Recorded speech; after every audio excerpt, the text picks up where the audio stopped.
அனைவருக்கும் வணக்கம். இந்த வீடியோ கொஞ்சம் பாருங்க.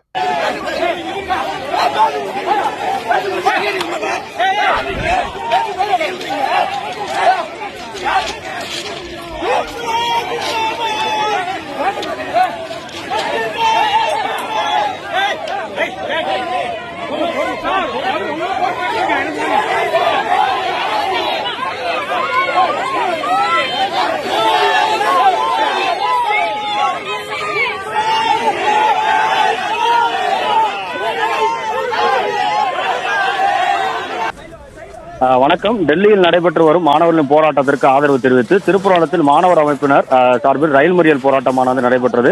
இதில் 100க்கும் மேற்பட்டோர் கைது செய்யப்பட்டிருக்கின்றனர். 15 நிமிடத்திற்கு மேலான ரயில்வே சேவையானது பாதிக்கப்பட்டுள்ளது.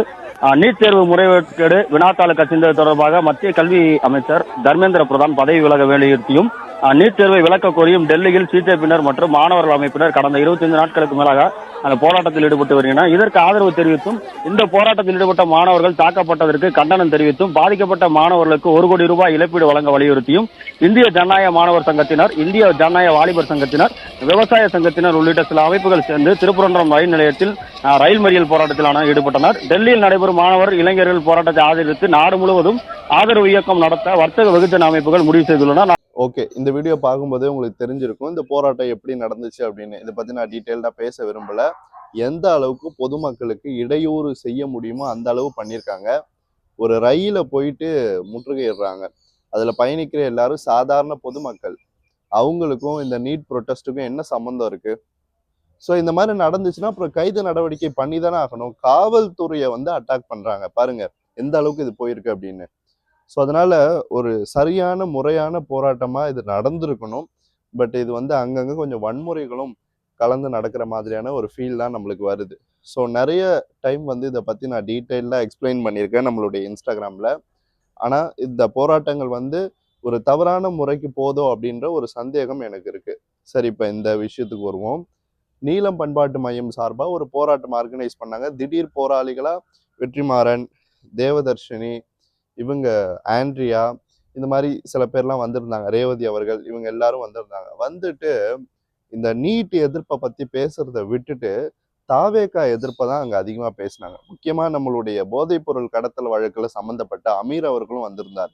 அவர் சொல்றாரு, ஒரு காலத்துல தெற்கு மக்கள் போராட்டத்துக்காக நின்றுச்சு, இப்போ சினிமா தியேட்டர் வாசல்ல நிக்குது அப்படின்னாரு.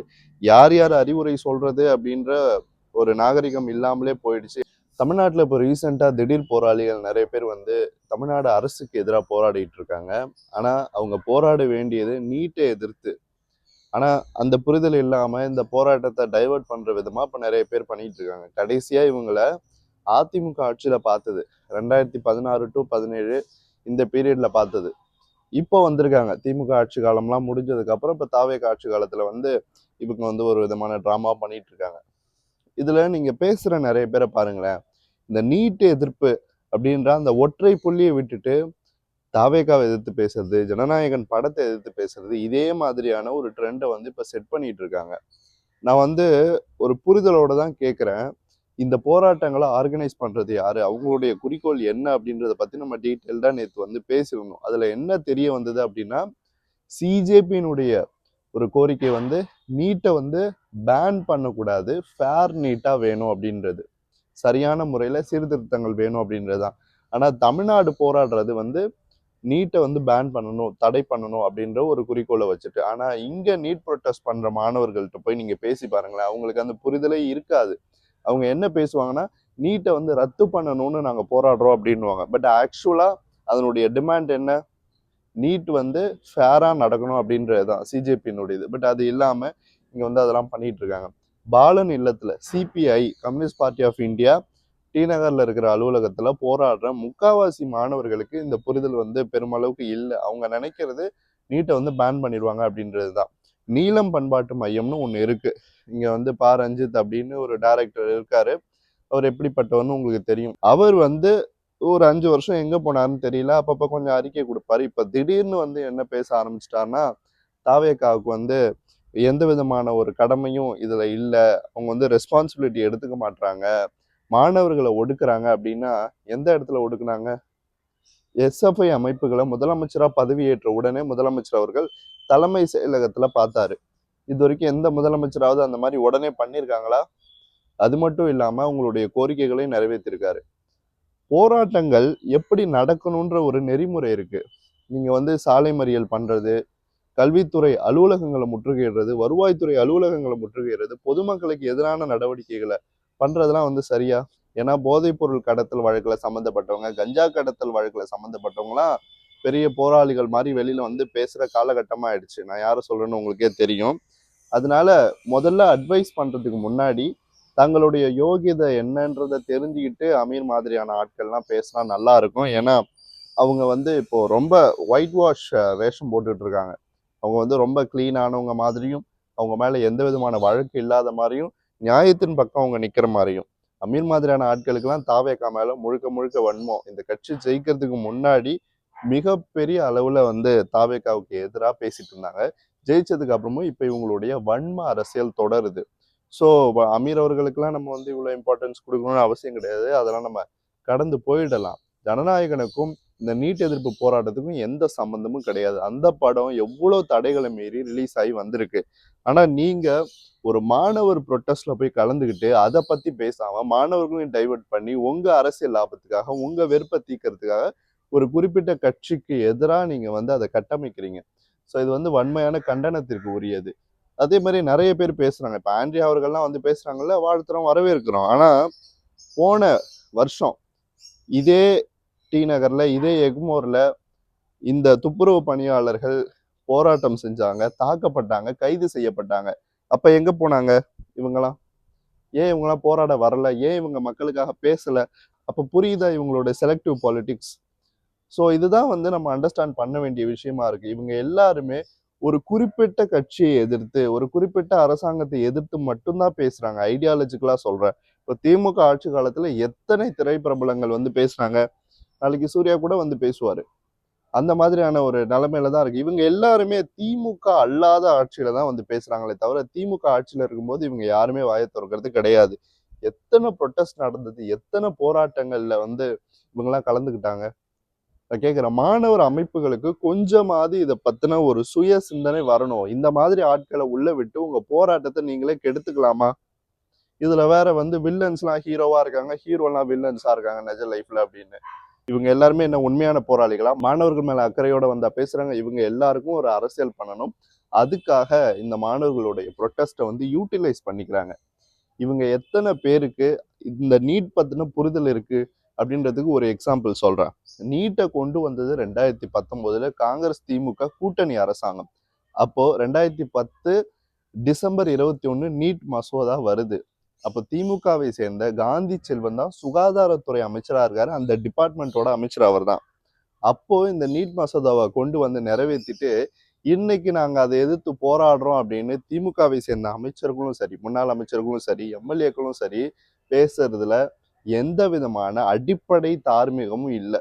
ஸோ இவங்க எல்லாரும் மாணவர்களுடைய இந்த ப்ரொட்டஸ்ட்டை பயன்படுத்திட்டு தங்களுக்கு ஒரு ஆதாயம் கிடைக்குமா, நம்ம இதை வச்சு ஒரு அரசியல் பண்ணலாமா அப்படின்றத இவங்க பண்ணிட்டு இருக்காங்க. அதை வந்து தாவேகாவுக்கு எதிராக அவங்க வந்து கட்டமைக்கிறாங்க. ரெண்டாவது நாளா இதை நான் ஏன் பேசுறேன் அப்படின்னா, பேச வேண்டிய கட்டாயம் இருக்கு. அதனாலதான் இதை வந்து தொடர்ந்து நான் சொல்லிட்டு இருக்கேன். ஸோ நிறைய விஷயங்கள் இதுக்குள்ள நம்ம பார்த்துட்டு தான் இருக்கோம். ஸோ காவல்துறையினுடைய நடவடிக்கைகள் வந்து அங்கங்க கொஞ்சம் ரொம்ப வயலண்டா இருந்திருக்கலாம். அதை நான் இல்லைன்னு சொல்லலை. பட் வந்து அவங்களுக்கு கட்டாயம் இப்போ வந்து ரயிலை போய் முற்றுகையிடுறாங்க. அதை வந்து கிளியர் பண்ண வேண்டியது யாருடைய பொறுப்பு? லா அண்ட் ஆர்டர் கையில வச்சிருக்கிற காவல்துறையினுடைய பொறுப்பு தானே. ஸோ அதனால அவங்க அங்க போறாங்க, அதை பண்றாங்க. நம்ம வந்து இல்லைன்னு சொல்ல முடியாதுல்ல. அங்க பாருங்க, அந்த வீடியோ பாருங்க, காவல்துறையை நடத்துற மாதிரியா மாணவர்கள் நடத்துறாங்க, எவ்வளவு மோசமா ட்ரீட் பண்றாங்கன்னு. ஸோ எதையுமே வந்து நம்ம வந்து எடுத்த உடனே நம்பிடக்கூடாது. கண்ணால் காண்பதும் போய், காதால் கேட்பதும் போய், தீர விசாரிப்பதே மெய்யின்னுவாங்க. அந்த மாதிரி ப்ரொட்டஸ்ட் நடந்தது உண்மை, மாணவர்கள் தாக்கப்பட்டது உண்மை. ஏன் தாக்கப்பட்டாங்க அப்படின்ற ஒரு கேள்வி இருக்கு இல்லையா? அதுக்கான விடை தான் நம்ம தேடணும். ஸோ ப்ரொட்டஸ்ட் வந்து நீட்டை எதிர்த்து அப்படின்றாங்க. சரி, ஓகே, நல்ல விஷயம். ஆனா அது நீட் எதிர்ப்பு ப்ரொட்டஸ்டாவா இருக்கு? முதலமைச்சருக்கு எதிரான ப்ரொட்டஸ்டாக தான் நடந்துட்டு இருக்கு. நிறைய விஷயங்கள் நம்ம இங்க பேச முடியாது. நம்ம வந்து பேக்ரவுண்ட்ல நிறைய கேள்வி போடுறோம்.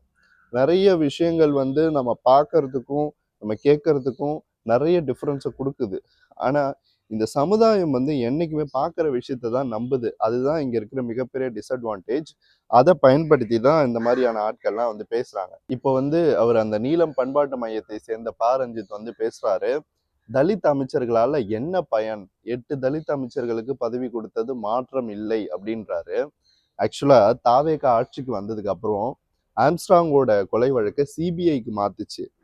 பேருந்துகளே செல்ல முடியாத சாதி பாகுபாடு இருந்த பகுதிகளுக்கு பேருந்து வசதிகளை ஏற்படுத்தி கொடுத்துச்சு. 3வது கவினோட பெரியம்மாவை அரெஸ்ட் பண்ணுச்சு. 4வது 8 தலித் எம்எல்ஏக்களுக்கு அமைச்சர் பதவி கொடுத்தது கூட்டணியா சேர்ந்து. இதுக்கு முன்னாடி இருந்த எந்த ஆட்சி பண்ணுச்சு? ப. ரஞ்சித் அவர்களுக்கு இதை பத்திலாம் ஃபர்ஸ்ட் தெரியுமா? தாவேகாவுக்கு எதிராக ஏதாவது பேசணுன்றதுக்காக இந்த மாதிரி பேசிட்டு இருக்காரு. யாருங்க இப்படி கொடுப்பாங்க? ஓபிசி கன்சால்டேஷன் வருது அப்படின்னு தெரிஞ்சும் அந்த கம்யூனிட்டிஸ்க்கு, ஒடுக்கப்பட்ட சமுதாயத்துக்கு ஏதாவது பண்ணணும்னு நல்ல எண்ணத்தோட முதலமைச்சர் அவர்கள் அதை பண்ணாரு. ஆனா இவங்க பாருங்க, நாங்க ஒரு குறிப்பிட்ட சமுதாயத்தை சேர்ந்தவங்கன்னு சொல்லிட்டு ஒட்டு மொத்தமா ஒரு கார்டு எடுத்துக்கிட்டு நாங்க தான் இந்த சமுதாயத்துக்கு வந்து ரெப்ரசன்டேட்டிவ்ன்ற மாதிரி பேசிக்கிட்டு அந்த சமுதாயத்தையே இழிவுபடுத்துற அளவுக்கு தான் இவர் பண்ணிட்டு இருக்காரு. யாராவது இவர்கிட்ட வந்து சொன்னாங்களா இந்த மாதிரிலாம் நடக்குதுன்னு? ஸோ அமைச்சர்களா இவங்க வந்துட்டாங்க, இவங்களுடைய செயல்பாடு சரியில்லை அப்படின்றதுதான் இவர் இன்டைரக்டா சொல்றாரு. ஆட்சிக்கு வந்து எத்தனை மாதங்கள் ஆயிடுச்சு? என்ன 12 மாசம் ஆயிடுச்சா? 2 வருஷம் ஆயிடுச்சா? இல்லையே. அதுக்குள்ள எப்படி நீங்க இந்த அமைச்சர்கள் மேல இவங்களுடைய செயல்பாடு சரியில்லைன்னு சொல்லிட்டு நீங்க சொல்ல முடியும்? அதாவது ஓவராலா செயல்பாடு சரியில்லைன்றாரு இந்த ப்ரொட்டஸ்ட்டை வச்சுக்கிட்டு. ஸோ இந்த மாதிரி தான் நிறைய அவங்க வந்து பண்ணிட்டு இருக்காங்க. இங்க பேசுற ஒவ்வொரு நடிகர்களும், ஒவ்வொரு நடிகைகளும் தாவேக அரசாங்கத்தை எதிர்த்து இந்த மேடையிலையும் மாணவர் ப்ரொட்டஸ்ட்லையும் கலந்துட்டு பேசுறாங்க இல்லையா? அவங்க எல்லாரையுமே நம்ம வந்து ரொம்ப ஜாக்கிரதையா தான் அணுகணும். எந்த அளவுக்கு ஆபத்தானவங்க அப்படின்னா, 5 வருடம் திமுக ஆட்சியில, கொடுங்கோல் ஆட்சியில எத்தனையோ முறை மக்கள் பாதிக்கப்பட்டாங்க. அப்பெல்லாம் ஒரு சின்ன ட்வீட் கூட போடாத இவங்க எல்லாரும் இன்னைக்கு இந்த நீட் எதிர்ப்பு போராட்டத்தை பயன்படுத்திட்டு தாவேக அரசாங்கத்துக்கு எதிராக இந்த மாணவர்களோட கலந்துக்கிட்டு அவங்க மாணவர்களுடைய போராட்டத்தை திசை திருப்புறாங்க அப்படின்னா எந்த அளவுக்கு இவங்களுடைய தாட் ப்ராசஸ் இருக்கு அப்படின்றத நம்ம புரிஞ்சுக்கணும்.